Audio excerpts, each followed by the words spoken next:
Hey guys, Pascal here. For this week's episode, I sat in on an interview between Aaron Hedge and Joan Braune. Joan is a professor from Gonzaga University. She's also a co-editor of the recently published book titled On Christian Nationalism, Critical and Theological Perspectives. They talked about Christian nationalism, fascism, and some ways people can recognize and intervene against it. Fair warning, we did have some mic issues while recording, so the audio might have a little echo. You can find relevant articles, other podcast episodes, and more on our website, rangemedia.co. Thanks for listening and on to the show.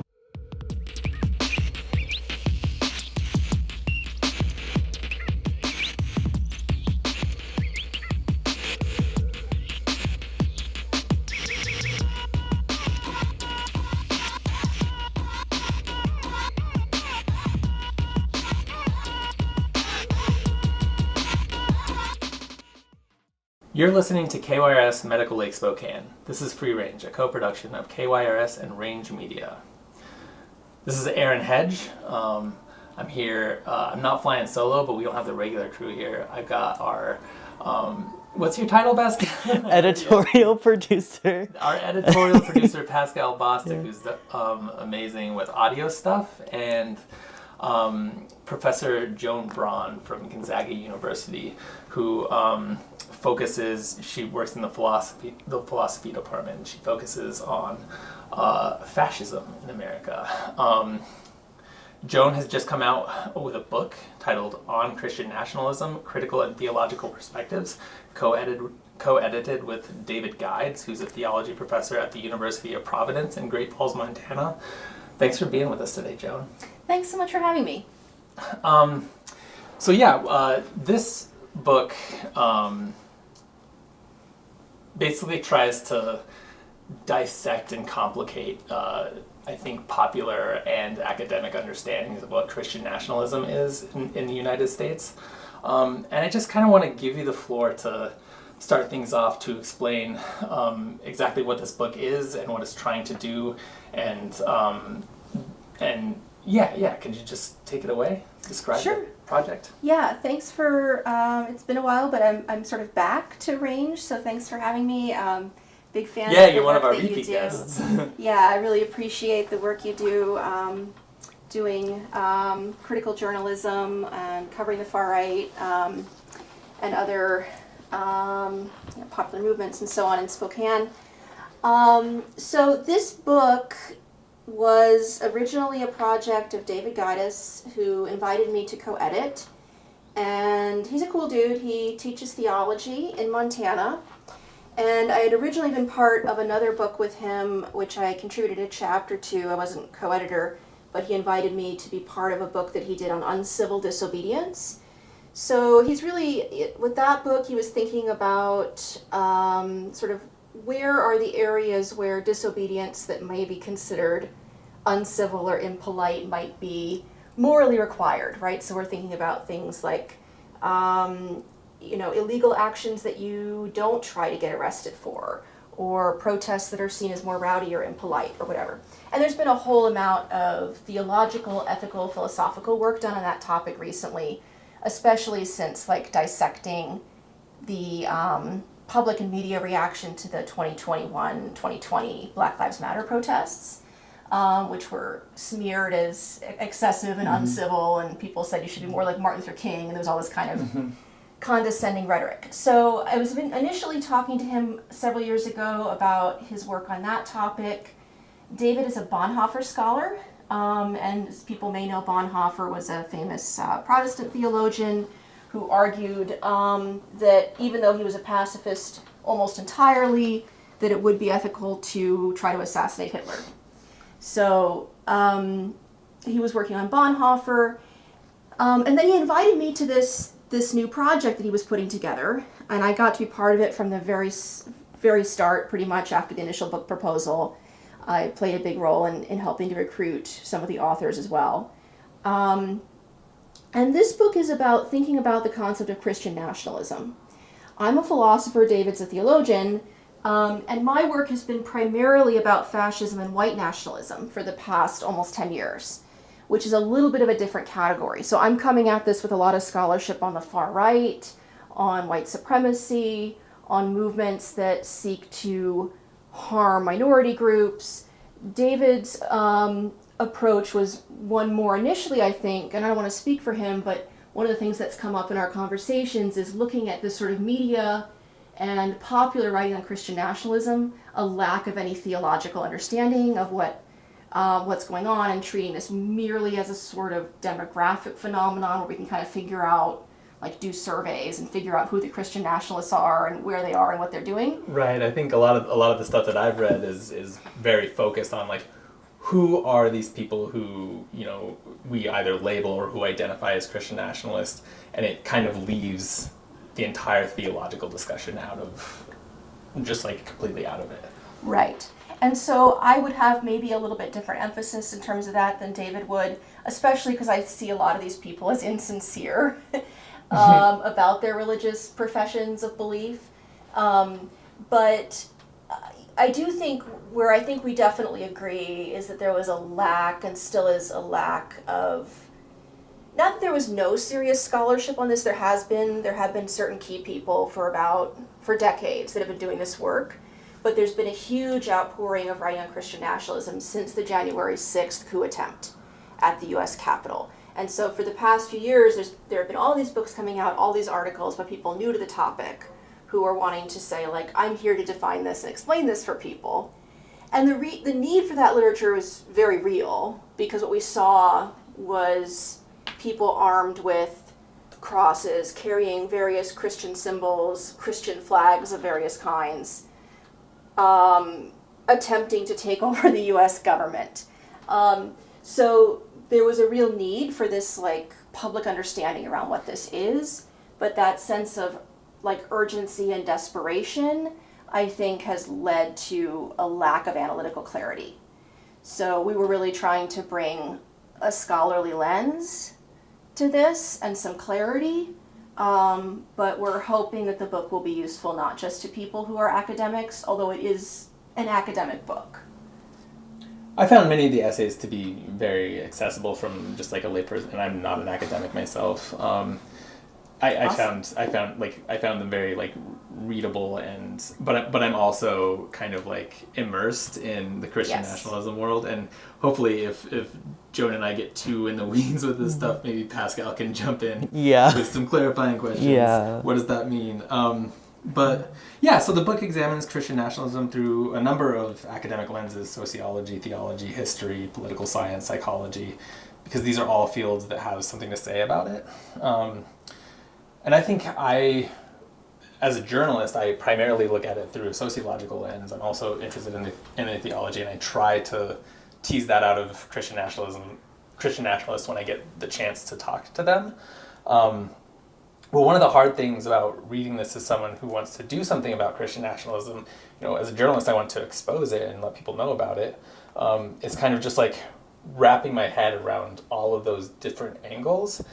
And, you know, just for our audience, who are mostly like lay people, like how does a person wrap their head around something like Christian nationalism, you know, from all those different angles? Yeah, I mean, to some degree, the emphasis that you choose is going to be based on the concerns that you have, because this is not entirely a unitary thing. The challenge for me with switching over from my focus on fascism to doing a book on Christian nationalism is that many people, for roughly a century, people have called themselves fascists. We're almost at the century mark. Yeah. There has been, I mean, you can find people throughout time, you can find some people that call themselves Christian nationalists, but the idea of a movement calling itself Christian nationalist, it's complicated, because most of the reaction that we're seeing right now with people calling themselves Christian nationalists are people reacting against media and academic and activist critics who have been talking about the problem of Christian nationalism. And then so people are claiming this label in reaction against criticism. So that means the boundaries around what it is that we're studying have been defined not always by people who identified with that label, but in advance of people then reacting to and claiming that label, which is the case that Gonzalez and Gagne make in their chapter. So I think that's an important point to consider. So that means that we'll hear people talk about Christian nationalism as being a wide range of things. So on the one hand, there are people who talk about Christian nationalism as though it is any sort of blending of church and state. And that is not my primary concern. It is actually a rather deep concern I have, because I do think state power, it has a way of poisoning faith. And I do think bringing faith and even just the symbols of faith into state power can be an abuse of power, that we're sort of forcing that on people who don't share that faith. So I am concerned about things like people singing patriotic songs in church or starting city council meetings with prayers, but that's not really keeping me up at night right now. What I'm worried about is people who want a theocracy, who want to expel or disenfranchise members of other faiths or non-Christians. People who see their particular version of Christianity as meriting a dictatorship or circumventing democracy. And so that further, I don't like to use the word extreme because I feel like the word extreme gets misused, but that deeper, more extensive form of Christian nationalism is really what weighs on me, right? But you'll see that term used in all of these different ways. And I think that there's a particular form of Christian nationalism, and you're right. It's a bunch of different things. Is kind of evident, and this is the form of Christian nationalism that I'm personally most interested in because it's present in the churches that I cover. Is this thing called dominionism, Mm-hmm. and Drew Straight talks about it in kind of the essay. At the end of the book, there was a thing that really struck me. He notes like a series of characteristics of a Christian patriot established by the researcher James Aho. I'm going to try to read from that list.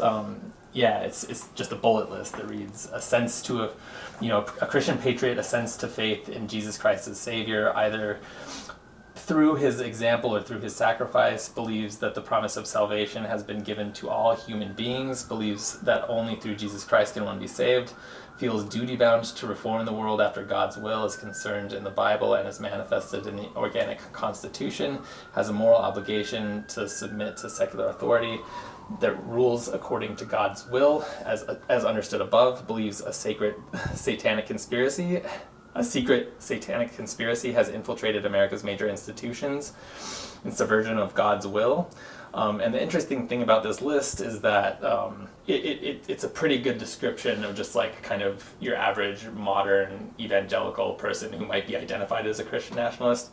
But Aho actually culled that list from interviews that he did in the 90s with white supremacist communities in northern Idaho, which made me think about your research on fascism. And I guess my question is to what degree do Christian nationalism and fascism spring from the same soil and overlap? Yeah, it's a great question and a complicated question. So the passage you were quoting, just so people know the background on this, so when we're using terms like Christian patriot, that's sort of capital C, capital P, it's a particular movement. Just like when we're talking about Christian nationalism, which is not even a particular movement, it's a set of movements, but we're not just saying people who are Christian and patriotic. We're talking about people who want to impose Christianity using state power.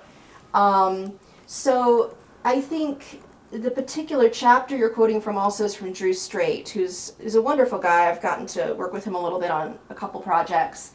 And he's a Mennonite pastor and professor in Indiana who's doing a lot of work speaking to congregations, sort of across the theological spectrum, trying to sort of stem the tide of this. With my research, fascism as I see it, there's a lot of intellectual debate about what fascism means.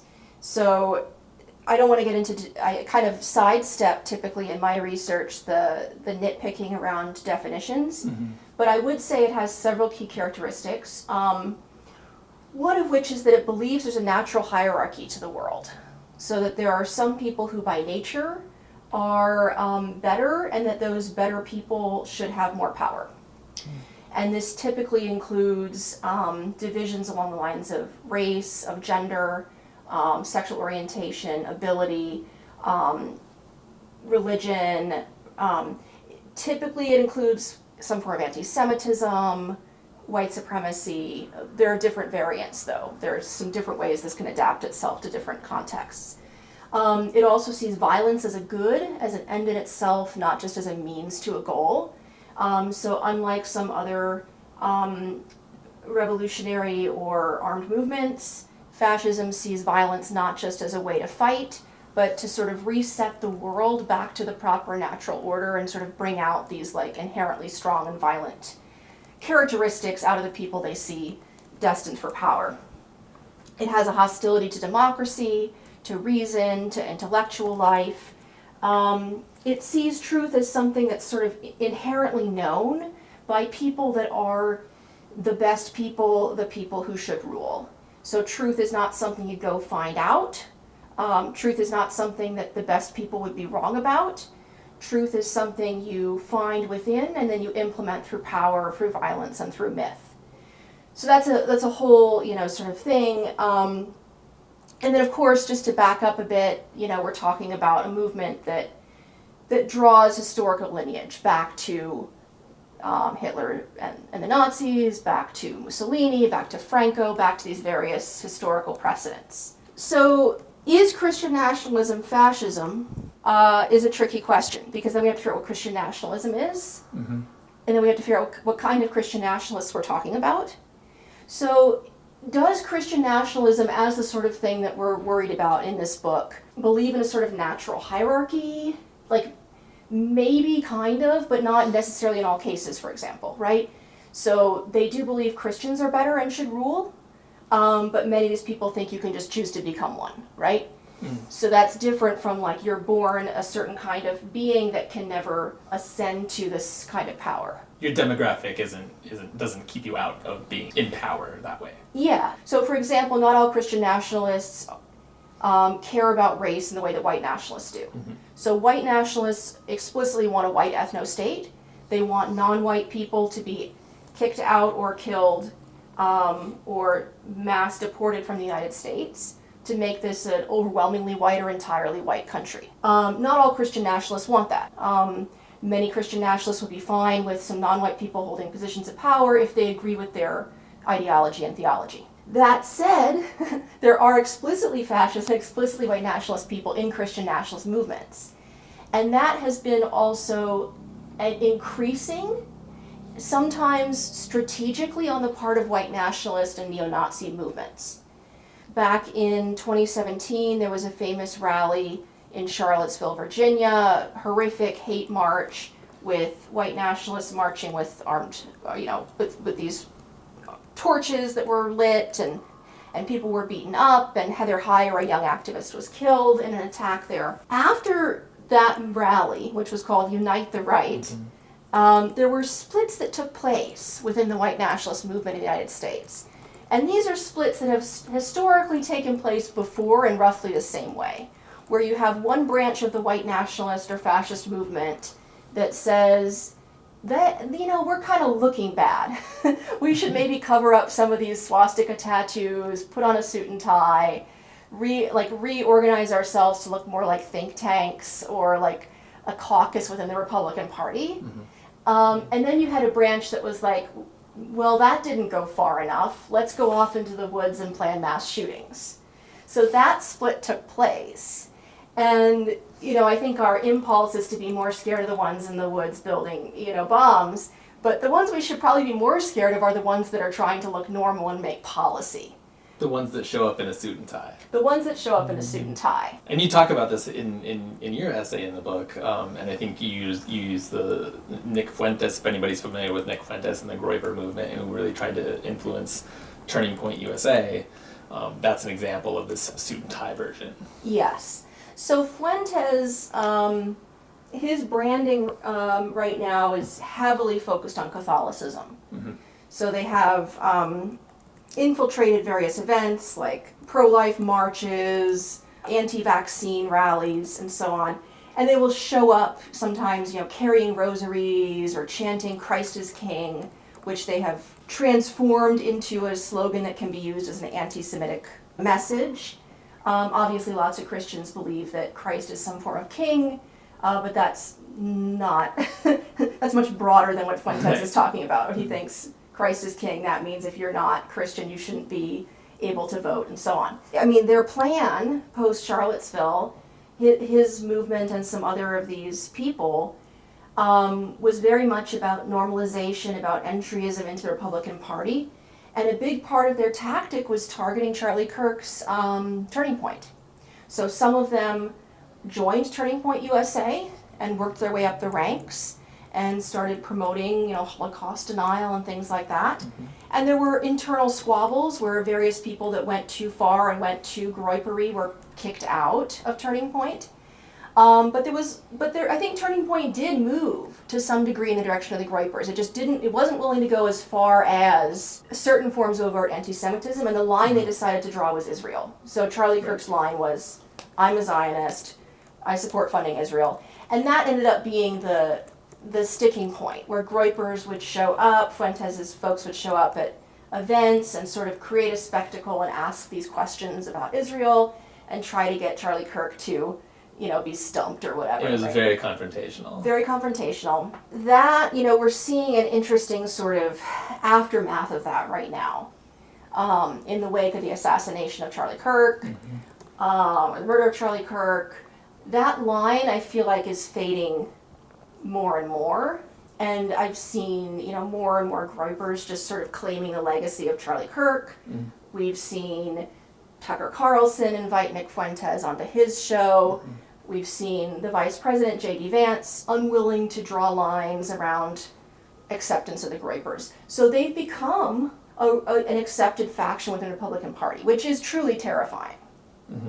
It seems like when Charlie Kirk was still around and in charge, and this is just my read, and maybe draw whatever lines around this you need to, but it seemed that he because Turning Point USA was established as kind of a kind of a Tea Party Republican type of organization that was really concerned with free markets and taxes and things like that. But as time wore on, and as Donald Trump ascended in American politics, he kind of realized that brand of republicanism wasn't viable anymore, and he was pulled in two directions. One was the groypers direction, and the other one was kind of more of a mainline Christian nationalist direction. Even though there was always groyper influence in TPUSA, Charlie Kirk kind of tried to stay the course, or pull it toward that sort of mainline Christian nationalism. And now that he's gone, it doesn't really have that influence anymore. Yeah, that's a good point. Turning Point is becoming associated with state power more and more. And we're seeing, calls for every high school to have a Turning Point USA chapter, or calls for curriculum in schools to be partly drawn up by Turning Point USA, this kind of thing. And Charlie Kirk's widow, Erica Kirk, endorsed J.D. Vance for president in the next election. Yeah, we're in a really scary situation. And for academics, as a professor, we've been aware for a long time, if you're a progressive or left faculty member that follows these kinds of things, that they've been targeting campuses, that they've put professors on watch lists, that's led to tremendous amounts of death threats and terrifying reactions to people, where students have been pushed to film professors in class and this kind of thing. So it's a scary McCarthyist campus-based organization, but it also has this other wing as well called Turning Point Faith. So it also has revival-esque church services where different pastors are brought together and are themselves sort of churned up, inspired, whatever word you want to use, and pushed, to do more of this sort of ideological work within their congregations. So that's, talking to people who have witnessed that has been very interesting. There's a pastor in Arizona, Caleb Campbell, who writes on Christian nationalism, and that was his research area and space, was going to these Turning Point Faith events and being skeeved out by the difference between what a regular church event is, where you bring in a candidate to a church event, like an event at a church, right? Like, it wouldn't be that unusual for a church to say, like, we're going to host the mayoral debate, or this person who's pushing this policy for, more, assistance for families with childcare is going to come give a talk, Yeah, But the Spokane County Convention was held at a church in Spokane Valley last year. Yeah. So that is just a different vibe from like an hour of worship music and everyone's hands are in the air, and then, Charlie Kirk, whoever comes on stage and is like, now what are we going to do, right? What's next, right? And rallying people in this highly political context. So this is not to say the book's about Charlie Kirk. This is my little rant. And this was written before the death of Charlie Kirk, right? And mostly before even the most recent election, to be honest. Yes. Although I think a lot of it is still highly relevant. I agree. My views, I've always seen, Christian nationalism as a nuanced movement. It's difficult to navigate. It's hard to pin people down on Christian nationalism when you bring up the topic. Most Christians kind of try to shy away from that. Some of them readily embrace it, but most don't. My mind is kind of spinning after reading the book. And my view of it has really evolved since reading these essays, and I really appreciate them. You approach this as somebody who's an expert on fascism. What were your views like on Christian nationalism before you started this project, and how did your views evolve on it? Yeah, I don't know if my views have changed per se. I mean, I have more knowledge, more information than I did. I mean, I would say I've always been concerned for a long time with the way that fundamentalist Christianity, for example, can be used to promote violence and harm.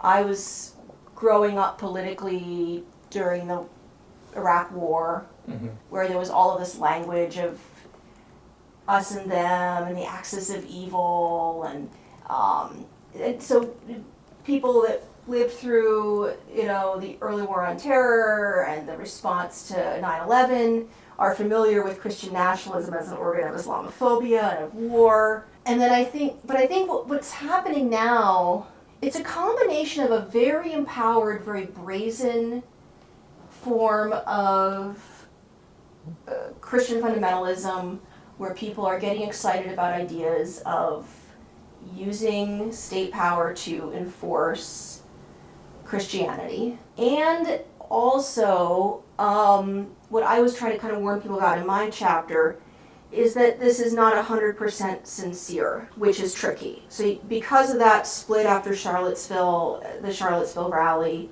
in 2017, because of the way white nationalists and fascists are always rebranding and seeking new spaces to infiltrate, you have people essentially playing religious dress-up. So the term you'll often hear is LARPing, live-action role-playing. Which is, like what people do at Renaissance fairs, where you dress up in medieval outfits and drink and throw darts and pretend to ride a horse and fight with plastic swords or something. I've never actually done this. I mean, I have no objection to it. It sounds fun. But that's where the term comes from. And essentially you have people like Fuentes playing medieval dress-up. So you have, especially with people who are rebranding as Catholic or as Eastern Orthodox Christians, some of those conversions are very real. Some of them it's hard to determine to what degree they're real. And also there are some people who are just straight up Nazis who are waving rosaries and holding up pictures of Mary as a tactic. So it's complicated. And that, I think, makes it complicated to figure out how to address this. Because I've been thinking about how to address fascism for the past almost 10 years. And if I'm thinking about how to address this, there are similar problems, and there are some people that are just straight up fascists that are sort of pretending to be Christian.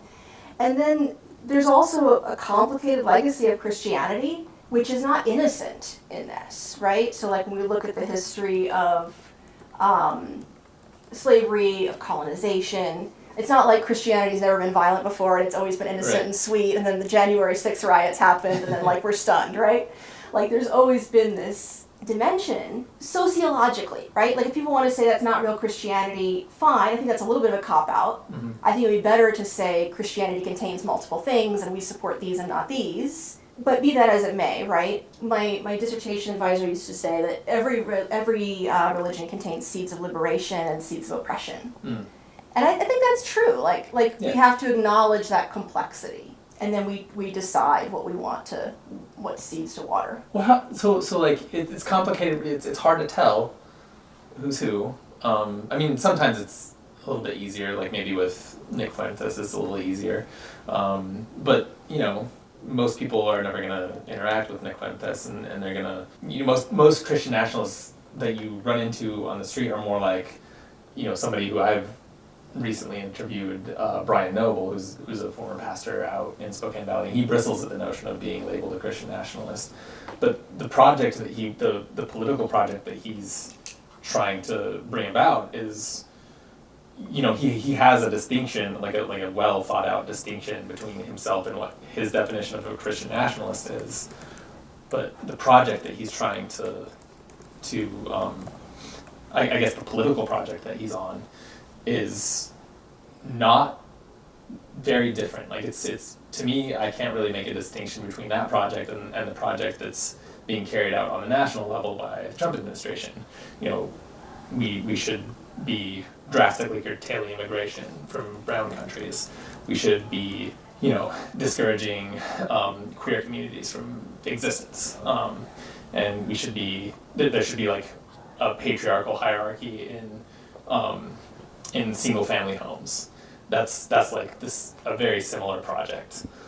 So how does a person know? Is there a way for the average person to like recognize it when they see it? Well, I have not researched the particular guy you're talking about, but based on what you're telling me, and he would not call himself a Christian nationalist ever. He's one of the ones that right. So it's tricky because I think we want to figure out why are people rejecting the label? Because just like there are people who are embracing the label who don't fully identify with it, there are people who are rejecting the label who completely fall into that category. Mm-hmm. So a lot of this comes down to what people find politically expedient. Mm. But there are people who will have a lot of right-wing views who will be, say, a little bit more traditionally libertarian in their view of the role of the church, who will want to preserve that kind of separation. At the same time, I don't think you have to oppose some kind of democratic process to be a Christian nationalist. Mm. So there are, I'm reading this book, The Seven Mountain Mandate by Matthew Bodie, who's looking at how Charlie Kirk was drawn increasingly into dominionism and into this Seven Mountains movement where there's an attempt to take over these different quote-unquote mountains for Christianity, right? There's the entertainment industry. I don't know if I can do all seven. I didn't prep this. Education, entertainment, the church, the family. Military. Yeah. And government. That's six. That's six. We're missing one, but yeah, it's but out there. we got it. You can look it up. You can all look it up. But the way that Charlie Kirk gradually over time was drawn in or joined this Seven Mountains Mandate movement. I forgot where I was going with that. The seventh one was business. Ah, thank you. Oh, yeah, that's what it says, yeah. That makes sense. Just any sphere of influence. We were talking about Matthew Bodie's book, and you're in that book, or you're reading it right now. And I don't remember what my question was either. Well, I think maybe we can go back to your co-editor, David Gides. Yeah. And he's a theology professor, and I don't know if he's religious himself, but he approaches solutions from a theological perspective.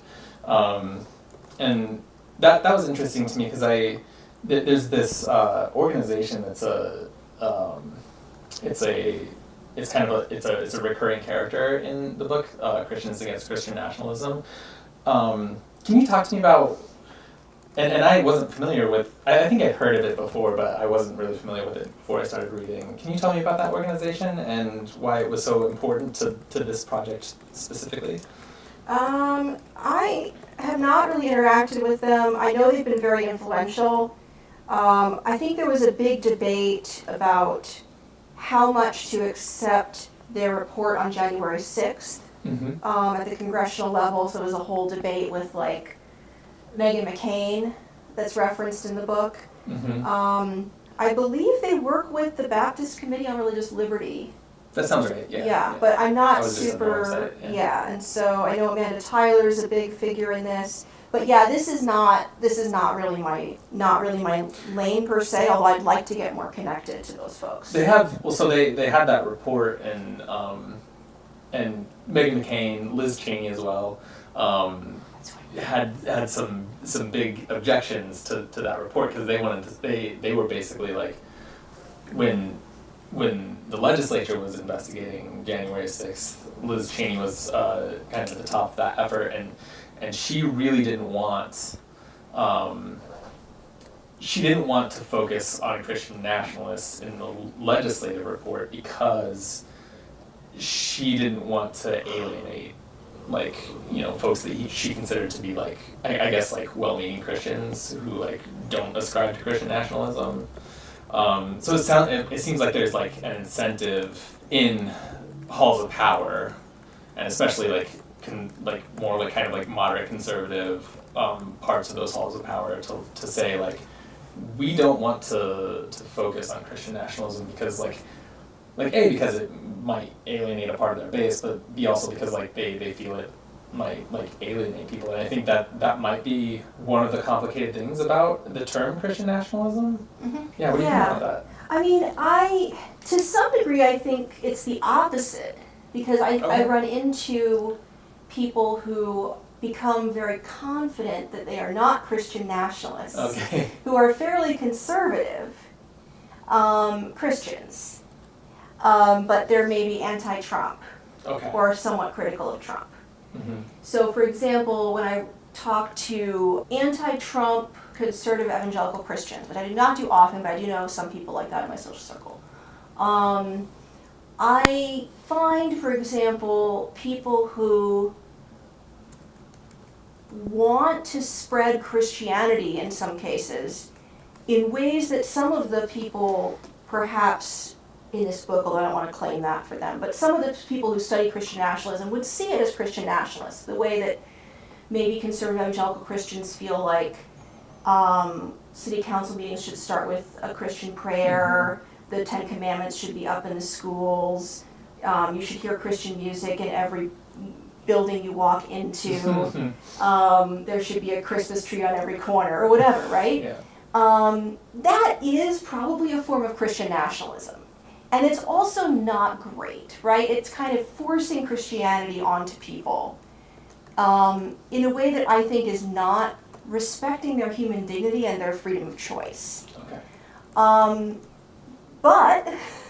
politically advantageous. If people who hold those kinds of views decide to draw a line and say, but I'm not a Christian nationalist.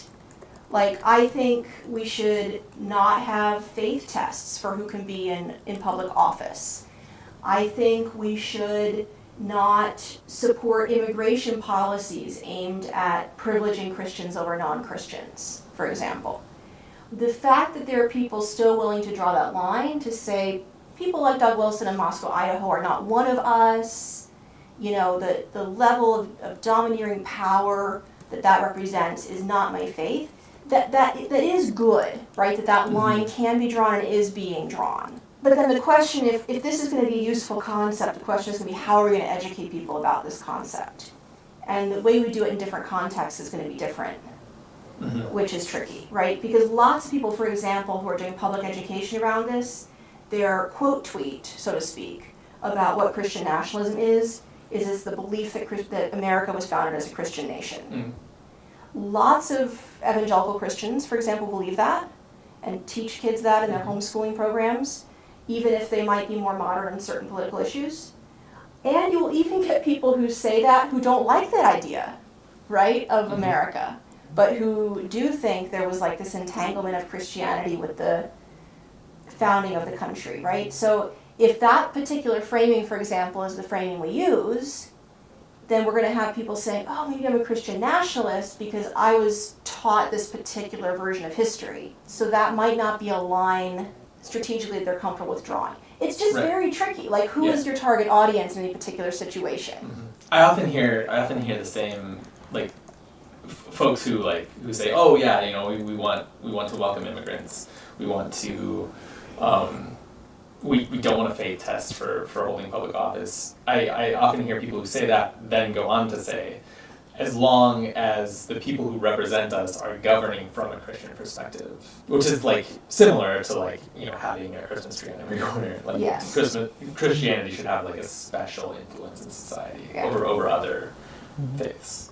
You and I have had discussions about this, and you've given us at Range some feedback about, like, the way that we've characterized specifically shofars, which are like these horns that Christian nationalists use at events that they hold, kind of like declaring war on secular governments.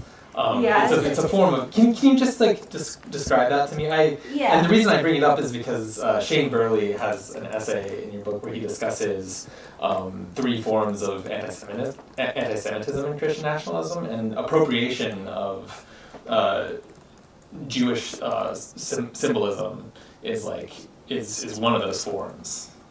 Yeah, and the shofar, and I am not a shofar expert, right, but I am half Jewish, but I am not an expert on Jewish things. But the shofar is a ram's horn, which is used in certain Jewish ritual ceremonies, particularly the high holidays. The Christian nationalists are reading a whole other biblical context to that. They have a whole other theology about what this means. They're using it as this sort of weapon of war. It's not that within Judaism. It's a sort of call to repentance and call to waking up. And this is pretty characteristic with how Christian nationalists appropriate Judaism generally. There's also, within Christian nationalism, there's a whole wide range of anti-Semitism, right? So there's just outright hostility to Judaism, age-old tropes blaming Jews for the death of Jesus, but there's also this philo-Semitic, like, we just love Jews so much kind of Christian nationalism that's also anti-Semitic in its particular way, where it appropriates from Judaism, it rebrands Judaism, it holds Jewish rituals and then transforms them into Christian ones. So there's been a long... So that they're no longer Jewish. So that they're really no longer Jewish, right?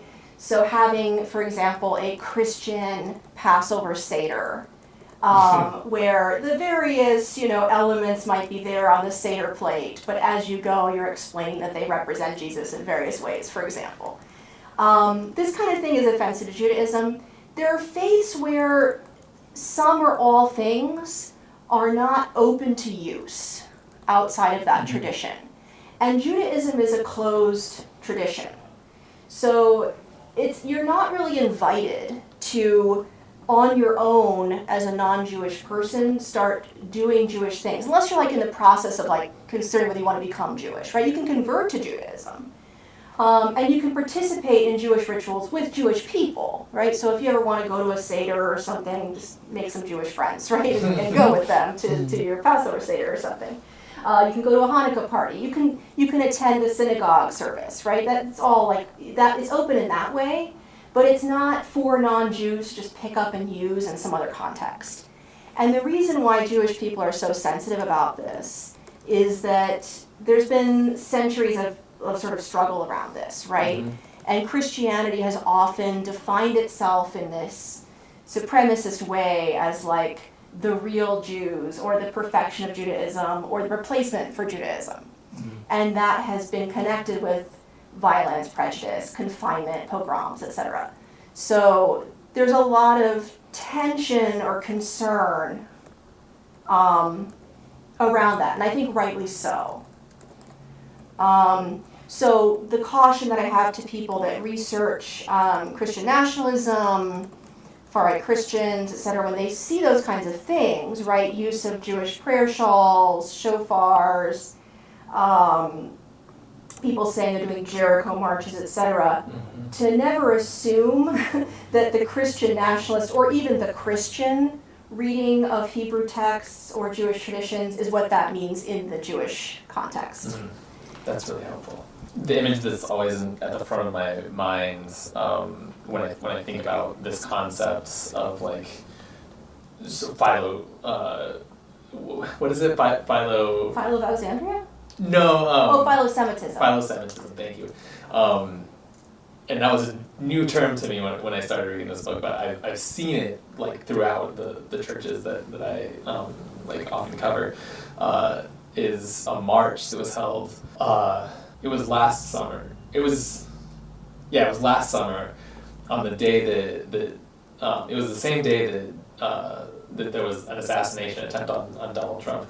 Pastor Matt Shea, and his Christian Nationalist Church and several other churches gathered for March for Israel in downtown Spokane, and they carried Star of David flags, like the national flag of Israel, through downtown Spokane, and they were very explicit about the fact that they were holding ground for Israel until Israel could come back to Christ and be Christians, which I think is like a pretty like salient example of this. It's always amazing to me, just as a quick side note, how much Christian Zionists, which is sort of, it's not just being Christian and pro-Israel. It's a particular theological orientation. How much they expect Jews to feel honored by their theology, right? This belief that you belong in Israel. That's a special place for you. It's going to be where the end of the world happens, and where all of you either die or become Christians at the end of the world.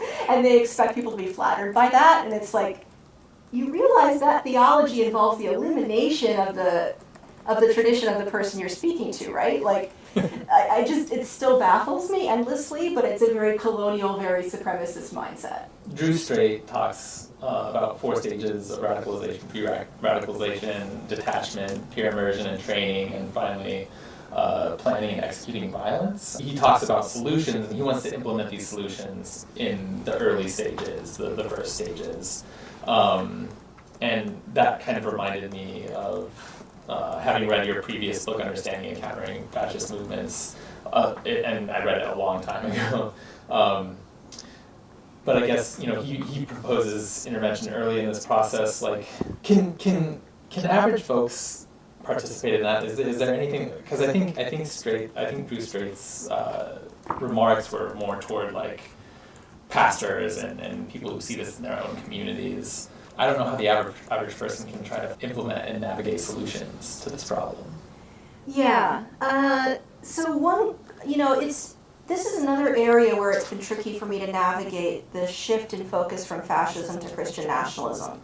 Because in my work on fascism, on explicitly white nationalism, I have spent a lot of time working with different organizations, scholars, communities, thinking about boundaries. Because there are a lot of people who are very naive, or there are a lot of approaches coming from, in some cases, government institutions or think tanks that are sort of manipulative toward communities under attack, and that expect those communities to do outreach and to humanize themselves to people who want to kill them. Mm-hmm. And so I've spent a lot of time encouraging people to know when it's not time to dialogue. Because if you engage with people who are clearly operating in bad faith, who clearly want to harm you or people you love, you can waste your time and put a lot of people in danger. With Christian nationalism, though, it's complicated because of how broadly or how many different ways Christian nationalism has been defined. So your aunt who wants the 10 Commandments posted in public schools and votes for Trump, it doesn't mean you can't talk to her necessarily, right? So there are people in your life you may be able to reach. I would just caution people to think about their mental health, the safety of themselves and those around them, and where they can be most useful.